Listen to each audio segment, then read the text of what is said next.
अस्सलामुअलैकुम नाज़रीन, welcome back my YouTube channel knowledge knockout. चलते हैं वीडियो की तरफ। वीडियो से इंटरटेन होने के लिए हमारे साथ वीडियो के एंड तक जुड़े रहिएगा। सवाल तो हमने पूरी लेकर आए, घर तक लाते ये गजल।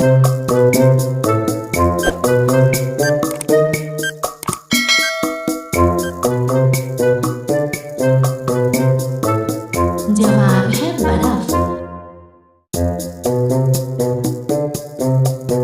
सवाल वो कौन सा सवाल है जिसका जवाब हमेशा मुख्तलिफ होता है?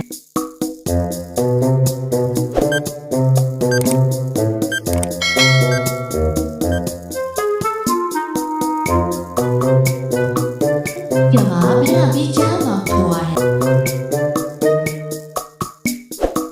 सवाल एक मच्छर कितने दिन तक जिंदा रह सकता है?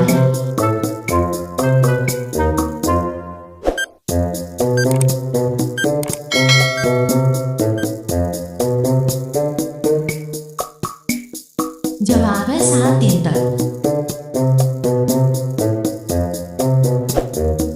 सवाल दुनिया में सबसे ज्यादा प्रयोग किस मुल्क में होते हैं?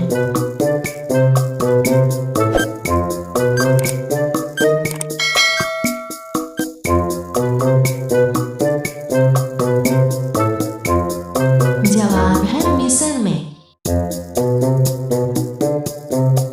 सवाल वो क्या चीज है जिसका कोई घर नहीं लेकिन उसे हर कोई खुशी से अपने घर में जगह देता है?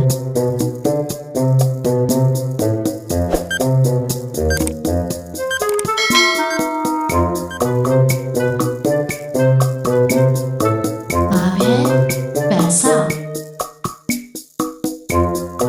चैनल पर नए हैं तो चैनल को सब्सक्राइब कीजिएगा, वीडियो को लाइक कीजिएगा, दूसरों को जरूर शेयर कीजिएगा। मिलते हैं नेक्स्ट वीडियो में, तब तक